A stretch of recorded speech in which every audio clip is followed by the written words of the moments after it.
Study IQ IAS, अब तैयारी हुई अफोर्डेबल। दोस्तों आज की कहानी जापान की। एक ऐसा देश जिसके पास नेचुरल रिसोर्सेज के नाम पर कुछ भी नहीं था, लेकिन जिसने इस कमी को कभी अपनी कमजोरी नहीं बनने दिया और अपने नेचुरल रिसोर्सेज की कमी को अपने ह्यूमन रिसोर्सेज से कॉम्पनसेट कर दिया। इसी बदौलत उसने कामयाबी के सही मुकाम हासिल किए। किंतु क्या हो यदि हम कहें कि जापान की यही क्रूशियल रिसोर्स आज एक्सटिंक्शन के कगार पर आ चुकी है और जापान के ऊपर ये खतरा किसी दूसरे देश के द्वारा इम्पोज नहीं किया जा रहा, बल्कि ये उसकी खुद की डेमोग्राफिक क्राइसिस की देन है। जिस तरह से जापान की डेमोग्राफिक क्राइसिस दिन ब दिन बदतर होती जा रही है, जापान के ऊपर वर्ल्ड मैप से गायब होने तक का खतरा मंडरा रहा है। और ऐसा मैं नहीं कह रहा, ऐसा जापानीज पीएम के एड मसाको मोरी ने वार्न किया है। जापान में आज दुनिया के सबसे लोवेस्ट बर्थ रेट्स देखने को मिल रहे हैं। 2022 में जापान का birth rate record low level पर पहुंच गया। लास्ट ईयर इस देश में कुल 7,99,728 बेबीज बॉर्न हुए हैं। जापान के इतिहास में पहली बार ये मार्क 8 लाख के नीचे गया है। कंपैरिजन के लिए आपको बता दें कि भारत में 2021 में कुल 12 दिनों में 8 लाख से ज्यादा बच्चे पैदा हुए। और यहाँ प्रॉब्लम केवल बर्थ रेट की नहीं है, बल्कि इसी के साथ जापान की ओल्ड एज पॉपुलेशन भी उतनी ही तेजी से बढ़ रही है। मोनाको के बाद आज जापान में दुनिया की सबसे ज्यादा ओल्ड एज पॉपुलेशन है। एक एस्टिमेट के अनुसार यदि ऐसा ही चलता रहा तो 2050 तक जापान अपनी 1/5 पॉपुलेशन लूज कर सकता है। इन्हीं कंसर्न्स को हाईलाइट करते हुए इस न्यू ईयर स्पीच के दौरान जापानीज पीएम किशिदा फुमियो ने कहा कि उनकी बर्थ रेट जिस तरह से डिक्लाइन हो रहा है वो दिन दूर नहीं जब जापानी सोसाइटी फंक्शन करना ही बंद कर देगी। लेकिन ऐसे में दोस्तों सवाल उठता है कि आखिर ओवर पॉपुलेशन से जूझ रही इस दुनिया में जापान ऐसा उल्टा ट्रेंड क्यों शो कर रहा है? जापान के इन हालातों के पीछे कौन से फैक्टर्स रिस्पॉन्सिबल हैं? पॉपुलेशन क्रैश के पोटेंशियल डिजास्टर से लड़ने के लिए जापानीज गवर्नमेंट क्या कदम उठा रही है और वो स्टेप्स कितने कारगर हो सकते हैं? एंड जस्ट इन केस अगर वो स्टेप कारगर नहीं हुए और जापान कोलैप्स की कगार पर आ गया तो उससे भारत को क्या असर पड़ेगा? इन सभी सवालों के जवाब हम आज के वीडियो में ढूंढने की कोशिश करेंगे। इस वीडियो की इंपॉर्टेंस यूपीएससी प्रीलिम्स और मेंस के GS2 के IR सेक्शन के लिहाज से इंपॉर्टेंट है। चलिए शुरू करते हैं आज का डिस्कशन। दोस्तों आइए सबसे पहले जापान के इस क्राइसिस को कुछ नंबर से समझने की कोशिश करते हैं। जापान की इंटरनल मिनिस्ट्री के डेटा के अनुसार इस साल जापान की टोटल पॉपुलेशन 125.4 मिलियन रिकॉर्ड की गई, जिसमें जापानीज और फॉरेन रेसिडेंट्स दोनों शामिल हैं। हालांकि लास्ट ईयर जापान में फॉरेन रेसिडेंट्स की संख्या पिछले साल के कंपैरिजन में 10% से बढ़कर 2,89,500 हो गई। इसी कारण जापान की कैपिटल टोक्यो की ओवरऑल पॉपुलेशन में स्लाइट इंक्रीज भी देखा गया। लेकिन इसी दौरान जापानी सिटीजन्स की संख्या 8,523 से गिर गई। 2009 में पीक करने के बाद जापान की पॉपुलेशन के श्रिंक होने का ये 14th कॉन्जिक्यूटिव ईयर है। इंटरनल मिनिस्ट्री के डेटा के अनुसार 2022 में मरने वाले लोगों की संख्या 1.56 मिलियन थी, जो 2022 में हुई 7,71,000 बर्थ से रफली 2 गुना ज्यादा थी। दूसरे शब्दों में कहें तो 2022 में जापान में जितने लोग बॉर्न हुए उससे 2 गुना ज्यादा लोगों की डेथ रिकॉर्ड की गई। यानी लास्ट ईयर जापान को 8 लाख लोगों की पॉपुलेशन का टोटल लॉस फेस करना पड़ा। इसको जापान के रिकॉर्ड में अब तक का सबसे बड़ा पॉपुलेशन लॉस बताया जा रहा है। ये डेटा जापान के लिए इसलिए भी बहुत वरिंग है क्योंकि जापान ऑलरेडी दुनिया की सबसे ओल्डेस्ट सोसाइटीज में से एक है। जापान की मीडियन एज 48.4 इयर्स है। साथ ही इस देश में दुनिया की सबसे हाईएस्ट लाइफ एक्सपेक्टेंसीज में से एक देखने को मिलती है। आपको जानकर हैरानी होगी कि यहाँ हर 1500 में से एक व्यक्ति 100 या 100 से ज्यादा की उम्र का है। यानी लो बर्थ रेट के साथ साथ ओल्डर पॉपुलेशन की ह्यूज पॉपुलेशन की कंडीशन को और भी ज्यादा प्रॉब्लमैटिक बना देती है। लेकिन दोस्तों ये आपको बता दें कि जापान की श्रिंकिंग पॉपुलेशन कोई रिसेंट फिनोमेनन नहीं है। 20th सेंचुरी में एक दौर ऐसा था कि जब जापान अपने हाई बर्थ रेट्स को बोस्ट किया करता था। यहाँ 1901 में हर 1000 पीपल पर 33.9 बर्थ रिकॉर्ड की गई। 1923 में ये 35.2 के साथ पीक कर गई। अगले 2 दशकों में जापान का बर्थ रेट 30s के फिगर में ही सस्टेन करता रहा।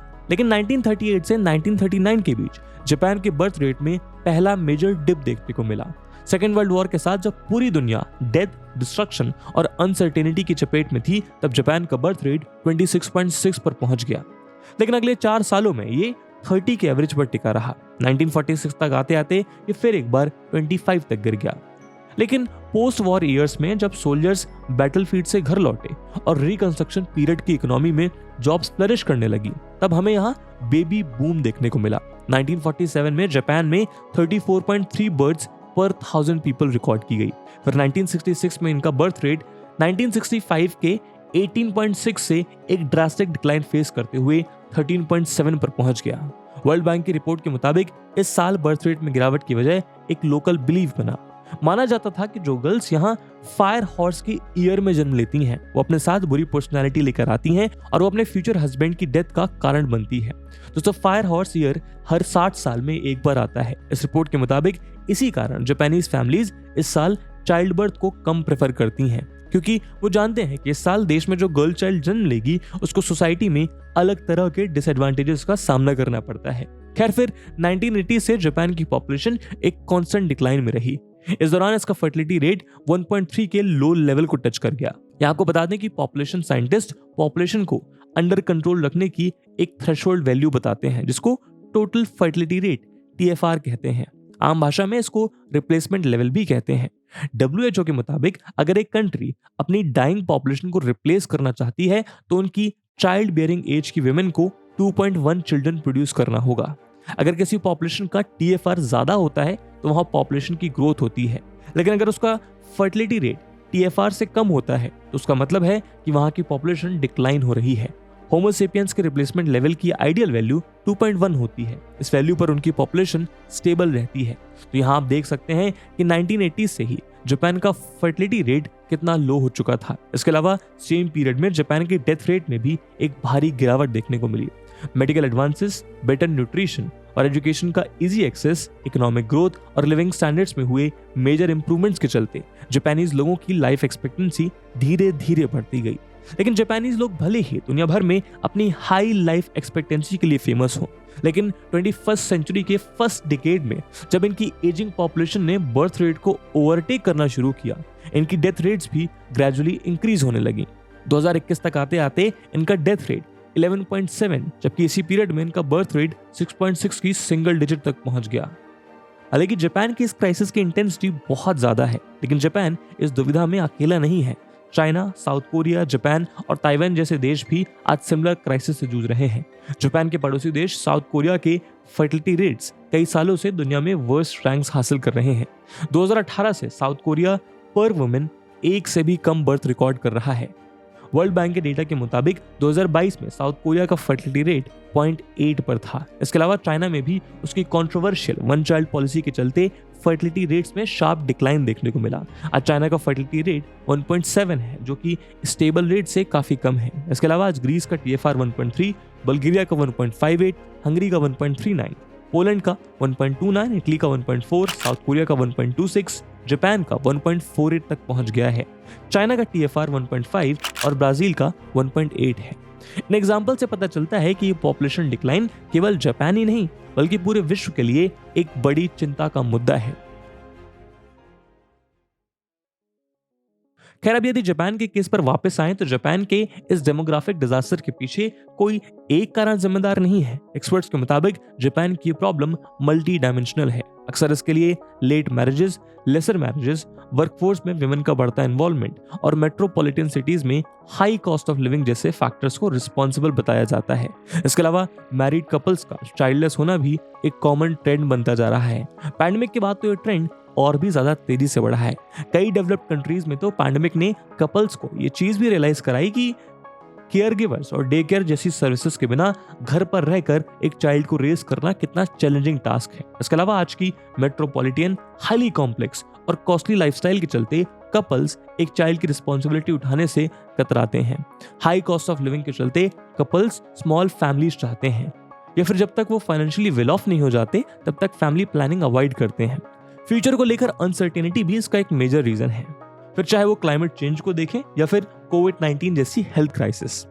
जापानीज यूथ में भी फ्यूचर को लेकर हाई पेसिमिज्म ऑब्जर्व किया गया है। यूथ में ये पेसिमिज्म जापान की स्टैग्नेंट इकोनॉमी से भी एक्सेलरेट होता है।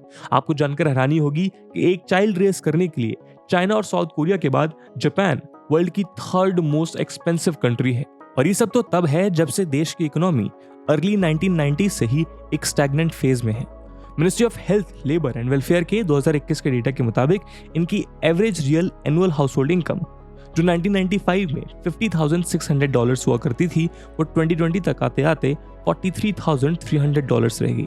और आपको जानकर हैरानी होगी कि जो जापानीज मेल पर ईयर $40,000 से कम अर्न करते हैं उनमें से 75% अनमैरिड हैं। इसके अलावा जापान को लैंड ऑफ हार्ड वर्कर्स भी कहा जाता है। यहाँ लॉन्ग वर्किंग आवर्स एक वाइडली एक्सेप्टेड सोशल नॉर्म है। इस वर्क प्रेशर का इफेक्ट उनकी मैरिज चॉइसेस पर भी पड़ता है। जापान की इकोनॉमी को पीपल फोकस्ड होने के बजाय लेबर फोकस्ड होने के लिए क्रिटिसाइज किया जाता है। इसके तहत एम्प्लॉइज पर अपनी फैमिली से बढ़कर कंपनी को चूज करने का प्रेशर बना रहता है। कहीं ना कहीं इसी प्रेशर के कारण जापानीज मैन में सुसाइड रेट वुमेन के कंपैरिजन में 2 गुना ज्यादा है। इसके अलावा फीमेल वर्कर्स के ऊपर चाइल्ड रेयरिंग की अनइक्वल रिस्पॉन्सिबिलिटी फैमिली स्टार्ट करने के आगे एक मेजर बैरियर बन जाता है। इसलिए अक्सर वुमेन वर्कफोर्स को उनके फर्स्ट चाइल्ड के बाद अपनी जॉब छोड़नी पड़ती है और उसके बाद जापान के रिजिड कॉर्पोरेट कल्चर के चलते उनको हाई स्किल जॉब से डिबार कर दिया जाता है, क्योंकि इस कॉर्पोरेट कल्चर में फ्रेश ग्रेजुएट्स को हायर किया जाता है। इन्हीं सब कॉम्प्लेक्स इश्यूज के चलते जापानीज यूथ मैरिज और फैमिलीज को लेकर अपना माइंडसेट शिफ्ट कर रहा है। राइजिंग लिविंग कॉस्ट और सोशल डिस्कॉन्टेंट जैसी कॉम्प्लेक्स चैलेंजेस के बीच आज इनकी गवर्नमेंट अपने यूथ को ज्यादा चिल्ड्रन रेज करने के लिए कन्विंस नहीं कर पा रही है। दोस्तों, अक्सर हमें लगता है कि इस धरती पर जितनी भी समस्या हैं उनमें से ज्यादातर ओवर पॉपुलेशन के कारण है। हालांकि ये बात भी पूरी तरह से गलत नहीं है, लेकिन ये बात भी उतनी ही सच है कि पॉपुलेशन डिक्लाइन के कंसिक्वेंसेस भी अपने साथ बहुत सीवियर चैलेंजेस ला सकते हैं। इस पॉपुलेशन डिक्लाइन का सबसे ज्यादा इंपैक्ट जापान के इकोनॉमिक आउटपुट पर दिखाई दे सकता है, क्योंकि फर्टिलिटी रेट जितना कम होगा उतने ही कम चिल्ड्रन प्रोड्यूस होंगे और देशों की प्रोडक्टिव वर्कफोर्स उतनी ही वीक होती चली जाएगी। ऊपर से सोसाइटी में ओल्ड एज पॉपुलेशन का बढ़ना फाइनेंशियल लायबिलिटी की तरह देखा जाएगा। जाहिर सी बात है कि इससे देश के आउटपुट, जीडीपी और ओवरऑल इकोनॉमी पर एक नेगेटिव इंपैक्ट पड़ेगा। यूं तो 1990 से ही अलग अलग जापानीज गवर्नमेंट इस इम्पेंडिंग डिजास्टर को ऑब्जर्व कर पा रही थी, लेकिन जापान में पॉपुलेशन के कॉन्ट्रैक्शन की स्पीड ने एक्सपर्ट्स को भी सरप्राइज कर दिया। उदाहरण के तौर पर 2017 में Tokyo based national institute of population और सोशल सिक्योरिटी रिसर्च ने यह अनुमान लगाया था कि 2030 से पहले जापान में annual number of birth 8 lakh के थ्रेशोल्ड से नीचे नहीं जाएंगी। लेकिन जैसा कि हमने अभी देखा, जापान ये थ्रेशोल्ड 2022 में ही ब्रेक कर चुका है। एक्सपर्ट्स कहते हैं कि फिनोमेनन एक इन्वर्टेड एज स्ट्रक्चर को जन्म देगा। एक स्टडी के मुताबिक अंडर 5 की संख्या जो 2017 में 681 मिलियन थी, वो 2100 तक आते आते घटकर कुल 401 मिलियन रह जाएगी। वहीं 80 ईयर ओल्ड प्लस की संख्या 2017 में 141 मिलियन से बढ़कर 2100 में 866 मिलियन तक रेस करने वाली है। इससे ये समझ आता है कि दुनिया में यंग लोगों से ज्यादा ओल्ड लोगों की संख्या है। एक और रिसर्च स्टडी पर गौर करें तो पता चलता है कि 1960s में हर एक रिटायर्ड पर्सन के ऊपर 6 वर्किंग लोग हुआ करते थे। आज ये रेशियो 1:3 पर आ गया है, यानी हर रिटायर्ड पर्सन के ऊपर केवल 3 वर्किंग पर्सन। अनुमान है कि 2035 तक ये रेशियो घटकर 1:2 पर पहुंच जाएगा। यूनिवर्सिटी ऑफ वर्जीनिया के प्रोफेसर लियोनार्ड स्कोपा के मुताबिक 2055 तक जापान की वर्किंग एज पॉपुलेशन आज के 127 मिलियन से 30 मिलियन तक श्रिंक हो जाएगी और एल्डरली की संख्या 10 मिलियन से बढ़ जाएगी। यानी नियर फ्यूचर में जापान के हर एक एक्चुअल वर्कर को एक से ज्यादा रिटायरी का फाइनेंशियल बर्डन बियर करना होगा, जो कि जापान की यंग वर्कफोर्स के लिए एक सीवियर स्ट्रेन होगा। दोस्तों, अब जाहिर है कि जब क्राइसिस इतनी इंटेंस है तो उसको रेस्क्यू करने के एफर्ट्स भी बहुत चैलेंजिंग होने वाले हैं।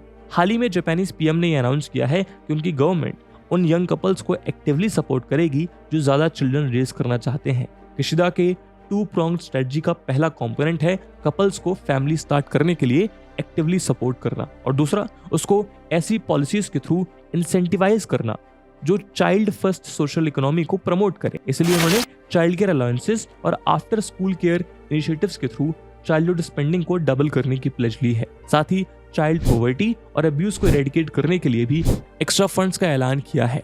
इसके लिए उन्होंने $140 बिलियन का सपोर्ट पैकेज अनाउंस किया। यह अमाउंट जापान की जीडीपी का 4% है और 2021 में सेम गोल के लिए अनाउंस किए गए बजट का 2 गुना है।